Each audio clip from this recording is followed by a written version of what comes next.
Today's guest has been at the top of his sport for well over a decade, and he's not done yet. We're also super excited to welcome our first Tour de France winner to Just Ride. And he can probably give me and Eliot a couple of tips about podcasting too. Welcome to Just Ride, Geraint Thomas. Thanks for joining us, Geraint. Thanks for having me. Good to see you.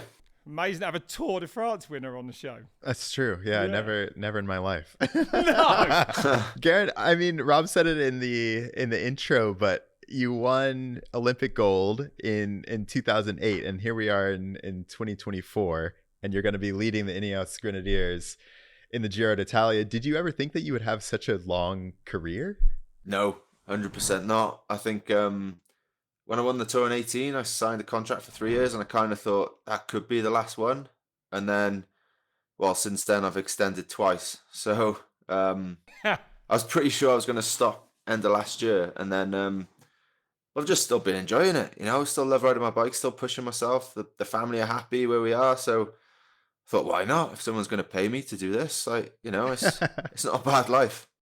What was the conversation like in your head when you were about to sign the contract? Like, to be honest, it was pretty easy, but we kind of spoke about 1 year and we'd kind of agreed terms and everything, and then just at the end of the conversation, I was like, oh, what about 2? And then they came back to me the next day, yeah, okay. And then afterwards, I was like, oh, I am. 2 is quite a long time, but right, yeah. What did I sign myself up for? Yeah. But as I say, I'm just enjoying it. So why not? You get to chase the sun round, and yeah, it's not bad. And you're in Tenerife at the moment, right? Getting ready for this year. Yeah. Blocks of training, you said. Yeah, training camp up here. First, it's the earliest I've ever been to altitude. We're staying on Mount Tidy, right next to the volcano, and been coming up here since 2011, which is kind of makes me feel old as well. Like all the boys here were, well, some of them was like 8 or 9 when I was up here for the first time. No so, way. but no, it's good. The weather's good. The roads are really nice. There's plenty of variety because normally in altitude it's just one road up to the top of the mountain and that's it. But bit of variety here, so it's all good. So if we go back to your first tour in 2007, if my stats are right, you were second to last, 140. Yeah. Did you ever in your wildest dreams think that you would be winning that same race? Oh, hell no, not at all. Yeah. I didn't expect to ride the race that year, and then I obviously did. It started in London, so they wanted a Brit in the team just to get a bit more publicity, basically. They didn't expect me to go much further than stage 7. And yeah, as you say, ends up finishing last but one. But yeah, the thought of winning was a million miles away. I was a track rider at the time. You know, the next year was the Olympics in Beijing, which was my main focus. But yeah, never in my wildest dreams did I think I'd be competing for the yellow jersey, let alone winning it. I've always wondered that, like, as a road rider, you have this looming thing like the Tour de France. I don't think many sports have something that's that prestigious that you can even compete in. What is that? What was that like coming up and having that even be a possibility? Yeah, just to be a part of it was a massive dream anyway, you know. I used to run home from school when I was 12 to watch the end on Eurosport, you know, and Did you? Yeah, I was mad for it. And the thought of like turning professional and then riding it in my first year as a pro was just nuts. But then in cycling, the good thing is there's a lot of other races which you can sort of target, no matter you sort of, you know, whether you're a big sprinter or, you know, a younger guy or a climber, there's lots of different races.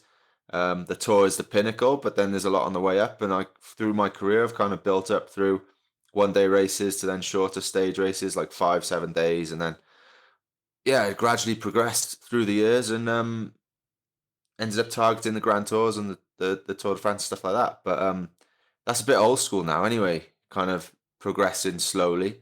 These days, they come in at 21 and win the bloody thing, which is annoying, but yeah, there we go. Have you seen it change? I mean, you can't help but think about Vingegaard, Pogacar, like, what have they haven't made it any easier, have they, right? Not at all. It's, especially since COVID kind of accelerated it for some reason, and it's just, I think the whole peloton is just more professional, whereas in the past it was just the top guys, like the top sort of, I don't know, 40, 50 guys. Now 300 guys are training properly, eating properly, doing altitude training. You know, the whole team are like looking after all the riders rather than just their top 3 or 4. So the depth is a lot better, and yeah, the sport's just moving on all the time, which is good. But I think as an older or more experienced, I like to call myself, not older, more Yeah, that's experienced better. guy. Yeah. You Man, Rob, you're so experienced. I'm the most experienced bloke here.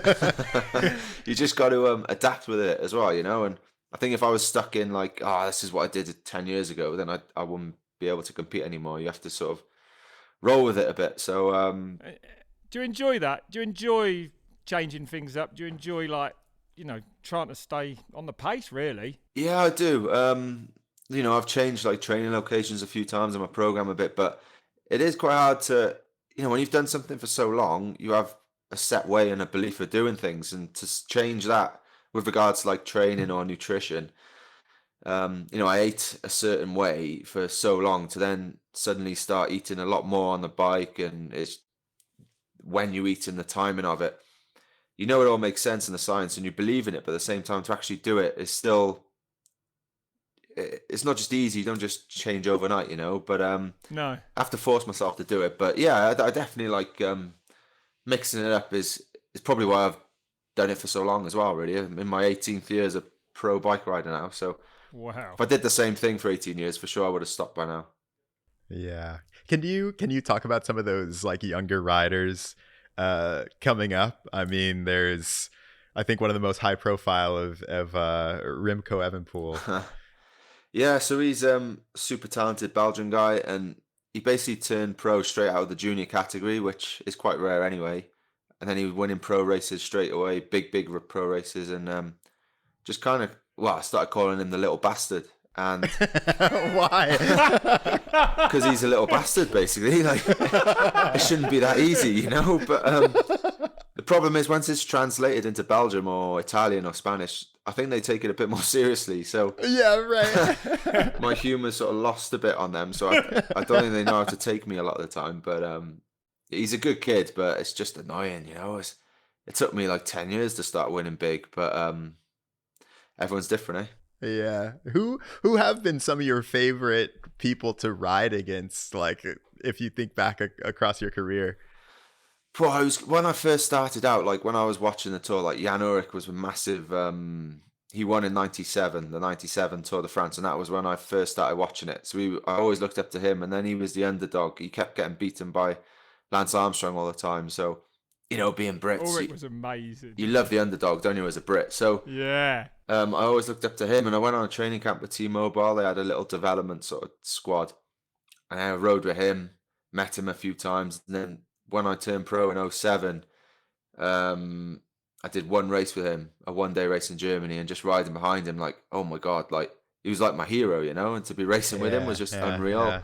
I also raced with Lance in the Tour. I was in the white jersey. I was second overall. This was really early in the race, like stage 3 or 4. He comes up to me, he's like, hey man, you can take the yellow jersey today. And I was like, No, I why? was like, fucking hell, Lance Armstrong's telling me this. And I was like, nah, mate, surely, nah. He's like, oh man, that last climb's not so hard. Fabian Cancellara, who was in yellow, Yeah. he'll get dropped. Just hang in there, dude. You can do it. I was like, okay. We got to last climb, I got dropped, and yeah, didn't take the jersey. But he come up to me the next day and he apologised. He was like, yeah, that climb was a lot harder than what I remember. It's a little bit harder than I thought. But yeah, that was nuts, you know, like obviously all the history with him and whatever, but the fact I grew up watching him and, you know, he was winning all the time, and to be racing with him was kind of weird, and having conversations like that. Well, I mean, gee, you're like that guy now. Like, what is it like for you to be, you know, your hometown or just wherever you go, out on a ride? Like, you're that guy now. Yeah, that's weird. It's still weird to think that, because I'm just a normal guy, you know.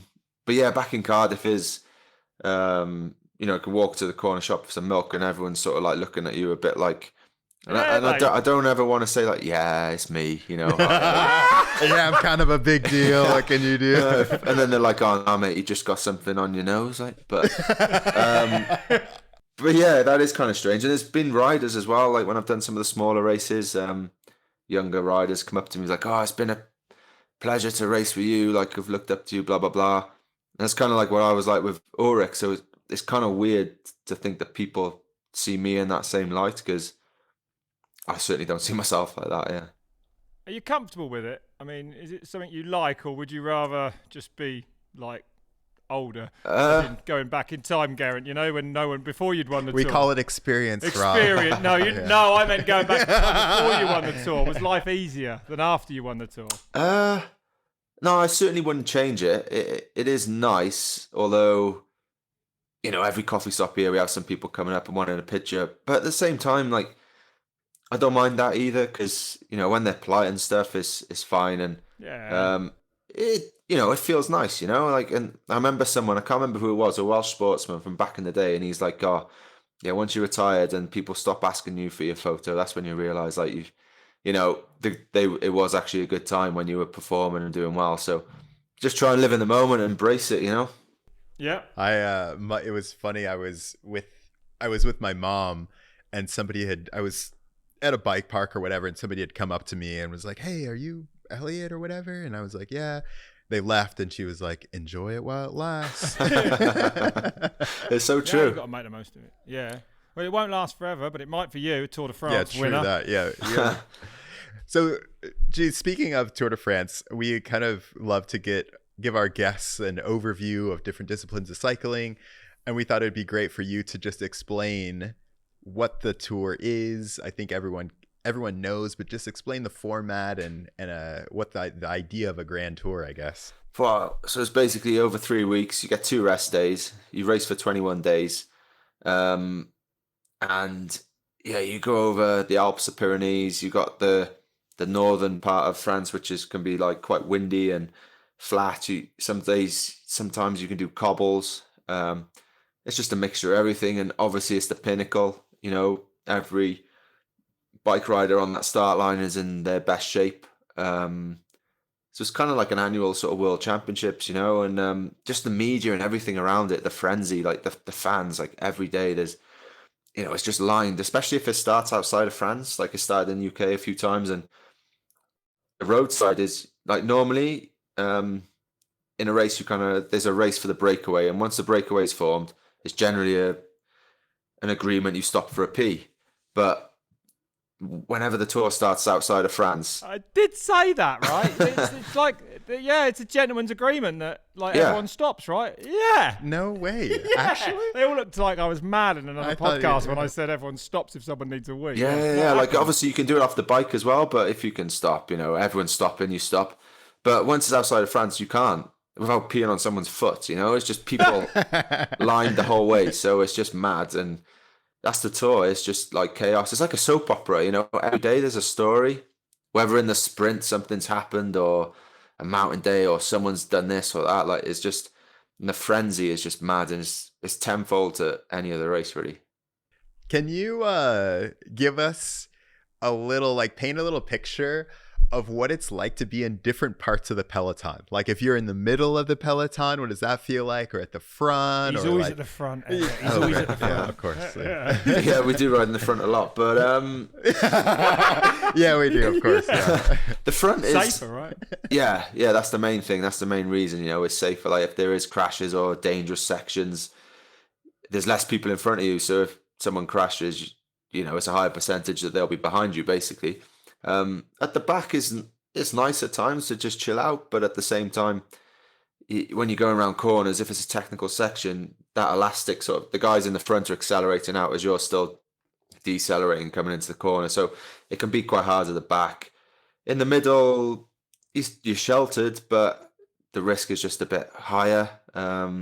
Depends on what's happening in the race as well, but in a bunch sprint, the closer to the front the better, really, like, because even though I'm not sprinting, it's just bonkers everywhere. Everyone's stressing, and like these days as well, when we've got all this technology like Google Maps and all this, like, and got the DSs, like the bosses in the car behind telling you the information, like, oh, get to the front now, and you got 180 people trying to get to the front, so it's pretty manic. At least back in the day, if you did your homework, you knew what was coming up, whereas now everyone just gets told it. So yeah.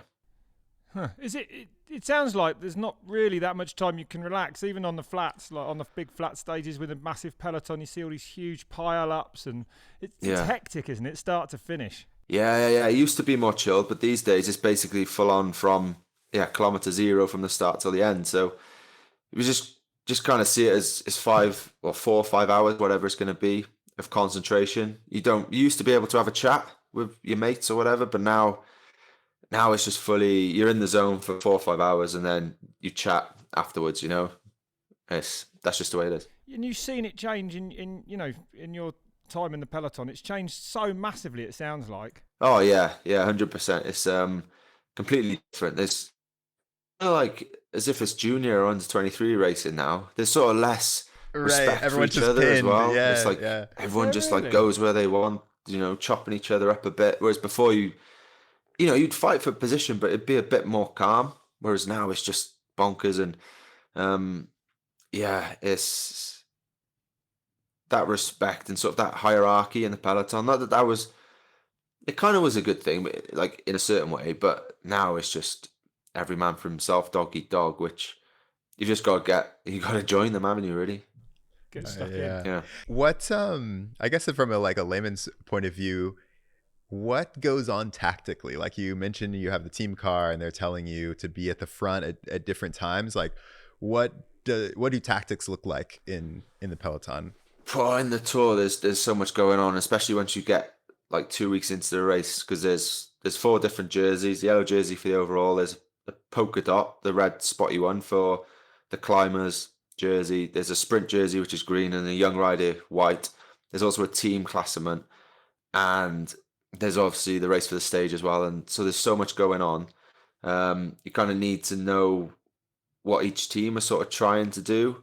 You have your tactics, but then that can be influenced by others and everything. And it's not like a game of football where it's just you against your opponents. There's like 22 teams in the race, and there's a lot going on. So tactically can get super confusing. I think that's one thing which new people to the sport probably struggle to get their heads around really initially.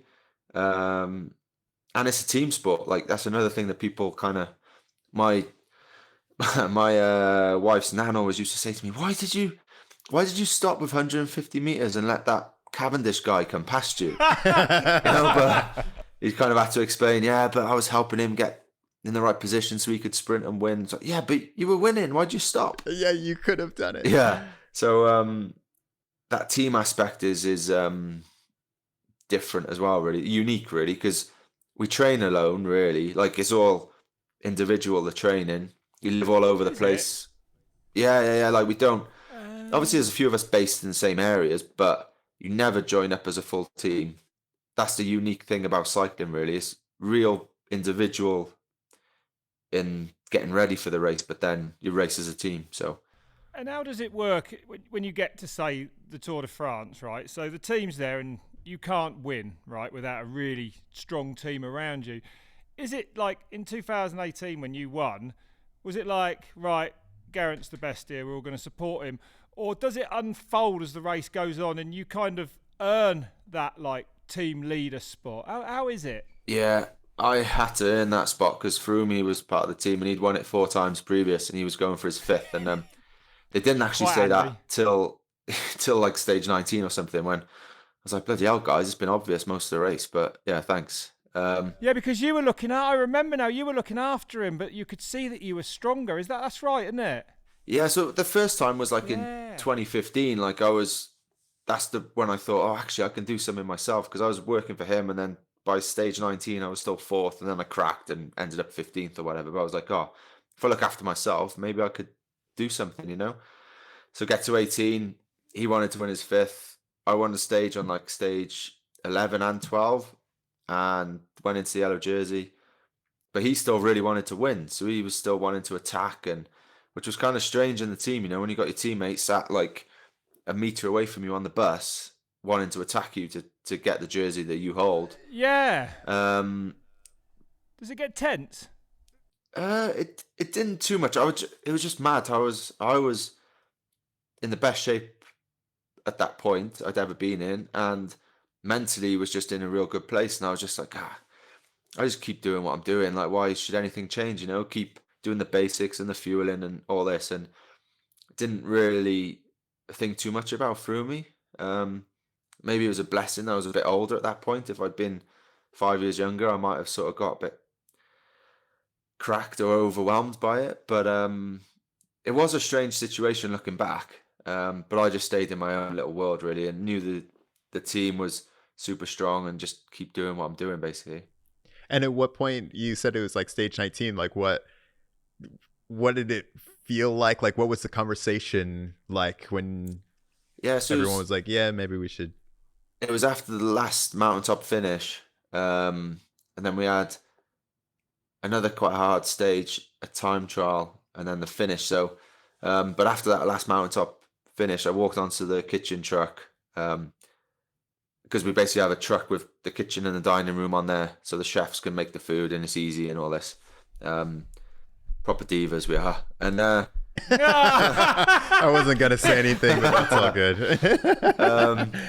I walk on there after coming back from the podium and all this and that, and Froomey stood up and gave me a hug and said, "Oh, well done. You know, you've pretty much sealed it now, and I'll help you," type thing. So that was the turning point then, and then but by then there was only one real stage to go, so I was like, "Oh, thanks, mate. Could have said it a week ago." Dig in. But, No way. but it was great. It was unbelievable that race really, and it definitely changed everything going forward. Yeah. I mean, what was it like in Paris? Like, to stand on the top of the podium? I feel like that image of, you know, somebody standing on that podium, you standing on that podium with a yellow jersey at the end is crazy. Yeah, it's nuts. Like I say, watching it since I was 12, and then 20 years later, I'm the one doing it. And you know, I saw something about imposter syndrome or whatever it's called the other day. I was like, it did feel a little like that. Like, what the hell am I doing here? You know, like winning this race is unreal. Like French guys and Germans and Spaniards win it. You know, not Welshman from Cardiff. You know, but no, it was unbelievable. Like all my family were there. Like wider family as well, my best mates, and it was kind of like the party then was kind of like a wedding, but I was the bride this time. You know what I mean? It was like all about me. Yeah. And but that was some party. It was great.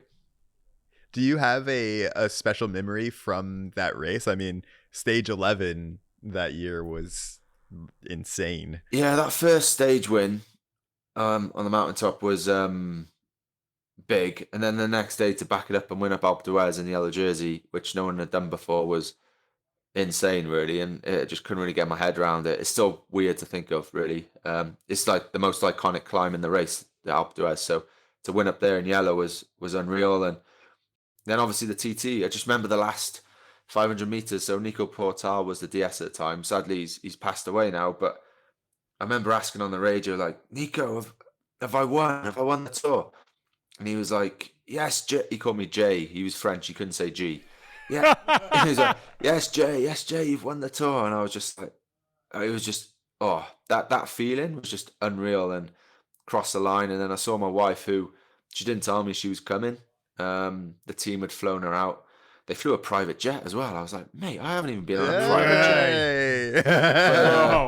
And then, she was there, and like my coach Tim and Dave B, the big boss, who I'd known since I was a kid. So it was just unreal really. And then Paris was just amazing. But normally you'd have a few drinks the night before Paris, but I was like, no chance. Like, I'm not risking losing this jersey on the last day now, because it's still a race. It's a procession to the Champs-Elysees, but it's still it's the biggest race a sprinter can win, so it means a lot. So you spoke about your win on Alpe d'Huez.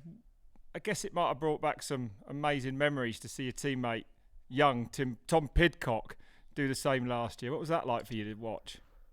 Yeah, it was nice. I would have preferred to have won mine. But that's the honest answer. Yeah, but if it's not going to be me, it might as well be a teammate. But it was good to see him win. You know, he's got a lot of pressure on his shoulders. You know, he's one of the main riders in the team, so that was good to see. And the fact that I'd had a good day as well, though, made it better for me. You know, if I'd had a bad day, it would have been a bit harder to. But it was great. It was a good day for the team for sure.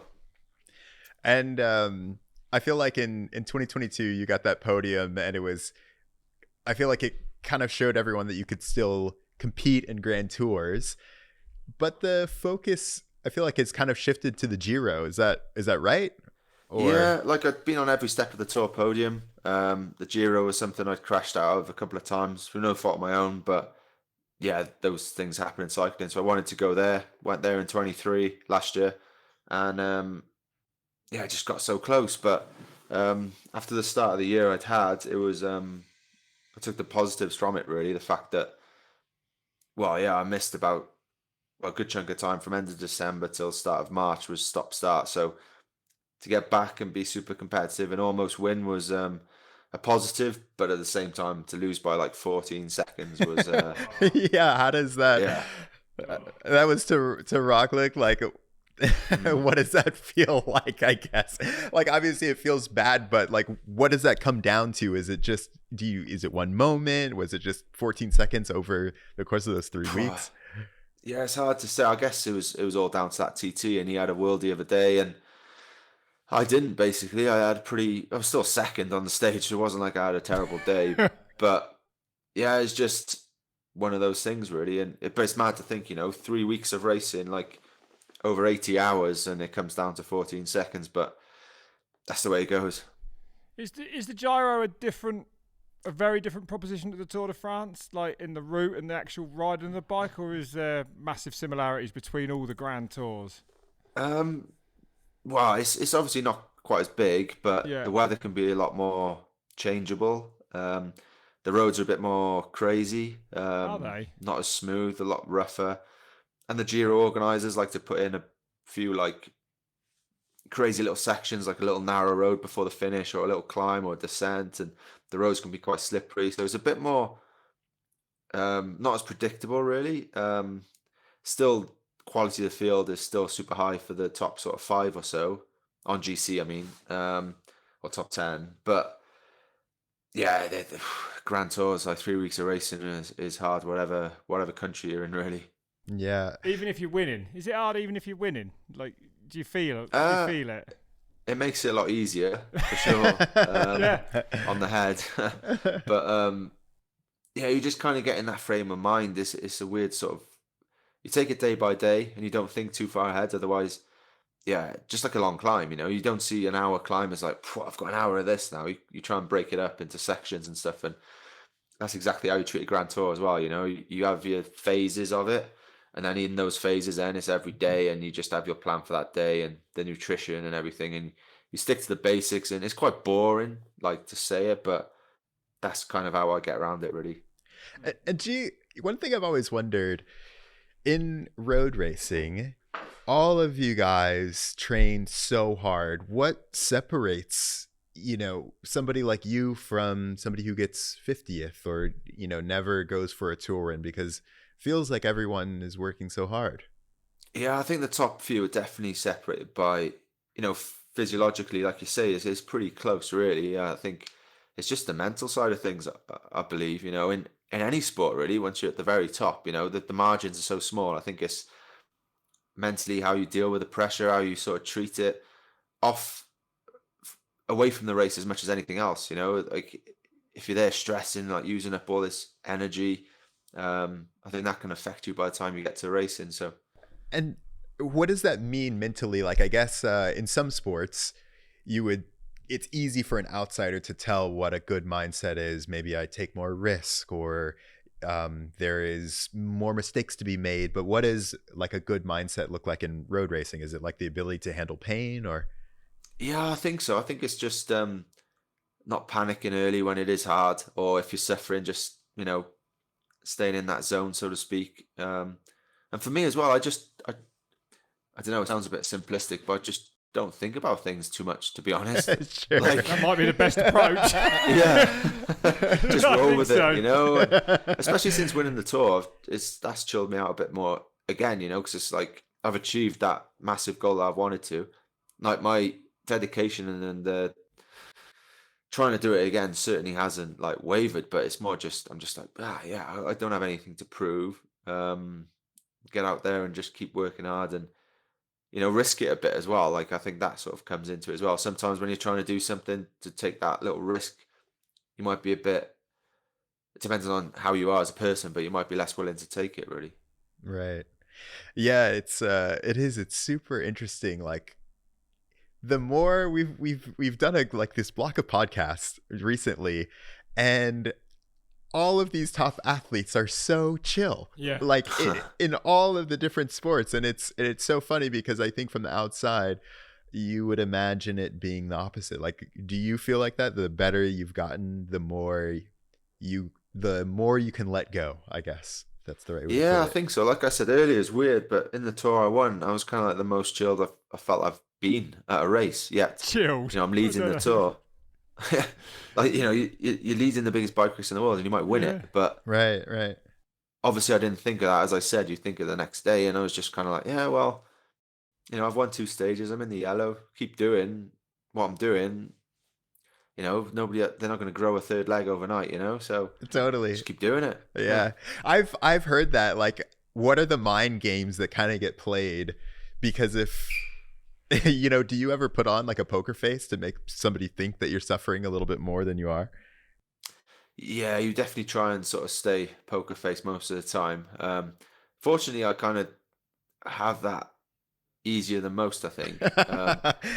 But yeah, and I stay off social media as well. Definitely, I don't read all. Yeah. Oh yeah. During a race, I just try to, unless you have a good day and just for your ego, it's nice to read a few nice things, But Sure. other than that, nah, just stay away from it, because it's only going to get you like het up in it. Like, what do I care what Joe Blogs down the road thinks? Would I go to him, ask for advice? No. So, it's not worth even like wasting energy on that to me. Do people look at your face to see how your condition? Do you look at other riders' faces? Do you try and sort of weigh them up then before an attack? Yeah, I think it's more body language and stuff as well, really, and how that team's riding, if it's different to normal, or but I'm sure like other teams, like the directors in the car, might notice something like, oh yeah, he's at the back, of a group of 6, like where he might not normally ride, so that's a point to try and take advantage, because he might be suffering. But guys also try bluffing a bit, like Roglic in the Giro last year. At one point, he was like right at the back, and the race is splitting, and he's kind of just like there. And the rival team UAE come up to me, he's like, "Oh, Roglic is getting spat. Why don't you speed up?" I'm like, "Well, I don't think he's just playing a game, and if he is struggling now, he's going to be struggling at the end as well. Yes, so sure. We're not going to let that dictate our tactics, but I think if you're a bit younger and a bit more experienced, you might just like go hell for leather and then end up blowing your team, and then he can take advantage of that. So there's a lot of mind games and tactics and things like that. But yeah. Oh, that's fascinating. Yeah, it is, isn't it? So I know you announced it a couple of weeks ago, but what are your plans for 2024? So I'm going to go back to the Giro, especially after last year. I'd love to go back one more time, just see what I can do, and then I'm going to try and back that up with a tour as well. So it's a massive challenge. I've never done it before. Well, I did it once in 2017. I crashed out above. Didn't finish either. So hopefully it's better than that. How much time is in between the two? It's like 5 weeks. But I think it's probably better for me, because last year I did the Giro and the Vuelta, and there was a few months maybe between, and it's hard to sort of peak, come down and get back up. So it's more about just trying to stay, lean, basically, not put on too much fat, and just sort of freshen up, stay active, and then just go there and see what happens, really. But it's a big challenge, but as I said, 18th year pro, I need something different to motivate me and excite me. Yeah. Am I right in thinking that Stephen Roche back in the day, did he win all 3 Grand Tours in 1 year? Is he the only dude to do it? And is that even possible now? Well, he won the Giro Tour and the Worlds, so I wouldn't put it past some guys, actually. Like Pogacar or Vingegaard could probably have a good shot at it. I think Pog more, because he's a better one-day racer. Because Vingegaard could have won the Tour of Vuelta last year, actually. He just had a teammate in front of him who won, obviously. So, but yeah, that's some achievement. Just to win any one of them, let alone 1 year, is nuts. Yeah. Well, I want to switch gears a little bit, because you have one of the same jobs as we do, which is hosting a podcast. How did that come about, actually? You don't really see that very much in sport, somebody at the very top of the sport. doing a lot of media stuff, a lot of podcasting. Yeah, so me and Luke started it back in 2019. What's Occurring, it's called. So off Gavin and Stacey, but obviously we use Watts as Power Watts instead of, yeah. Yeah. And yeah, it was, we naively thought if we just do a podcast, we won't have to do any interviews. So we can just say what we want on this. And they can take those quotes, but they still come knocking for interviews. But, and also in the back of my mind, it's kind of like, when I stop, at least this sort of preparing me to potentially go into that sort of thing or the media or whatever. But as I said, I keep extending my bloody contract, so I'm still racing and still podding. But it's good fun though. So we got What's Occurring, and I've got my own like Geraint Thomas cycling club, which I do with Tom Fordyce, who writes my books. And so the two are very different. Like with Luke, is like me and Luke down the pub talking about the race, and with Tom we get a guest on, and it's a bit more professional, really. Tom's a professional and I just chat away like normal, but yeah, what I was gonna say is we had Luke on at the beginning of last season, and it's crazy that you guys will go straight after a race and just do a podcast. Yeah, like I say, it's we don't think about it too much. We just get on, spit the get off, but it hasn't got us in too much trouble yet. But as I said, it's when it's translated, I think it can be lost a bit in other languages. And when it's quoted as a headline sometimes. But yeah, whatever. I think that's the other thing about being experienced, isn't it? You end up not really, like your granddad, he doesn't really care what he says, does he? So we're a bit like that. That's right. We were having this conversation before too. Like I think at a certain point, at a certain level, like after you win the tour or whatever, you can kind of say what you want because you're the best. And I don't know. I think that there is as long as it's within reason, but sure. Yeah, like it's just an opinion, innit? And people seem to like it anyway. Yeah. What was it like to do the live show last year? That was great. I hadn't really thought about it though till we turned up and we had to do a test. Then I walk out onto the stage. I was like, oh, geez, there's actually a lot of seats here. Like, this is quite. People have paid money to come and watch this. It better be good. Yeah. We got a massive buzz from it. I loved it. Yeah, to be fair. Yeah, that is so cool. I mean, like hometown. And have you ever thought about what you would do after you get done racing?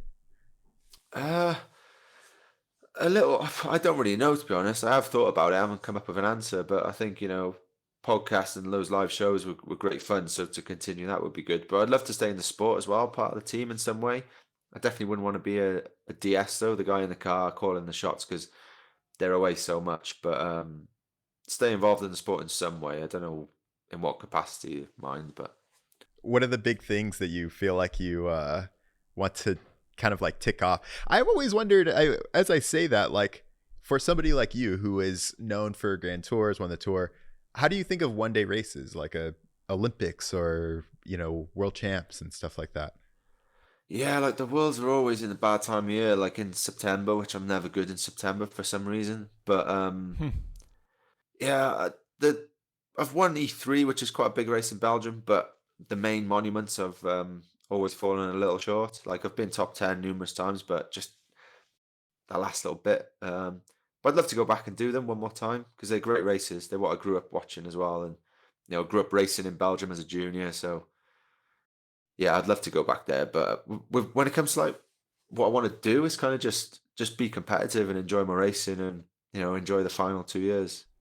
Is it hard then to combine like the early season classics and then go to the Grand Tours? Is that sort of impossible now in this modern era? Is that what you're sort of saying? For me, it would be to be competitive in both. Yeah. Would it? But next year I could potentially do both if I'm there to sort of help the boys out, really. But it depends what the team want as well. So I'll try and finish the Giro and the Tour this year first, and then speak to them and see what they think and go from there. But I'd love to go back to Belgium because it's great racing. You think you would ever do an Ironman with Cam Wharf? Yeah, definitely. I've said before, because when I stop next year, if I stop next year, that'll be 19 years as a pro. And even before that, you're dreaming of winning races, junior worlds, whatever.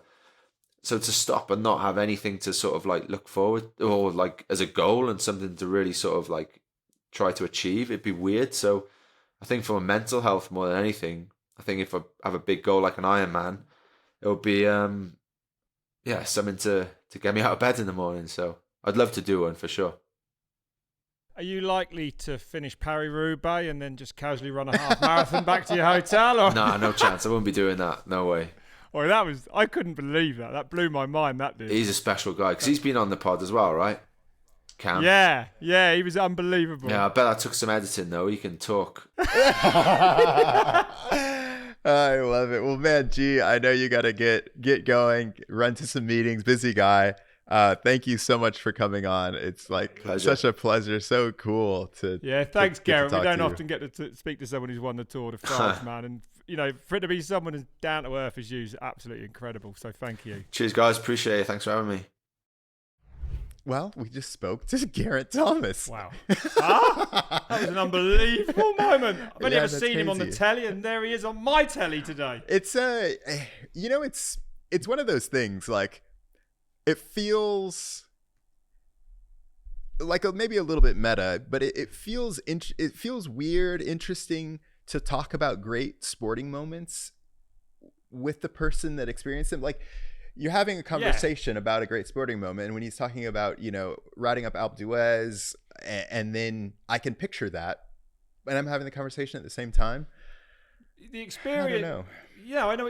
I think you mean that, like, the experience of watching it is like a wow factor to us, but to these athletes, that's almost just what they do. Like, like, Geraint feels to me like he just takes it in his stride. Well, he does, you know what I mean? And I love the fact that he was pretty honest about, I expected some romantic answer when I said, what was it like to see a young Tom Pidcock climb? He was like, I'd have rather won it. Yeah, totally. I was like, tears in the eyes. Nah, I'd have rather smash that win. Yeah, totally. I know. I love Amazing. it. It is. But these are the most competitive dudes on earth, man. Yeah, Even though they've got this laid-back demeanour. Don't forget what he goes through to win a Tour de France 3 weeks like that in the mountains. Yeah. Like, it's unbelievable. Well, I was laughing too that it was like when he won, like, even on a team level, like, he's working for Chris Froome the whole time. Yeah. And then, like, second to last stage, I think it was, Froome's like, well, I guess you can have it. You know what I mean? Yeah. Well, that's just that. It's, for us, it's also a mad environment. This team environment. Right. It's so different to anything that we know. We come from probably the most individual sport on earth, downhill mountain biking. But yeah, it's just funny how I'd love to be on a bus and see the dynamics between the riders and the politics as the weeks unfold. It must be quite, I think, a manage, really. Yeah, and I love that he kind of did a bit of an overview of what makes road cycling difficult, right? Like, there's so many things you have to think about. Like you said, you used to be able to chill, have a conversation, but now you're, is this person kind of sandbagging a little bit back there? Like, I got to listen to my team, somebody trying to take my wheel out. Like, what are the tactics going on? So I feel like I'm going to, when I watch the Giro this year, I'll have somebody to cheer for. And we will be watching. Yeah. That's absolutely for sure. My interest is fired up. Well, like we said at the top of the show, make sure that you drop us a line, podcast@redbull.com. Let us know what you want to hear. Let us know your own cycling story. And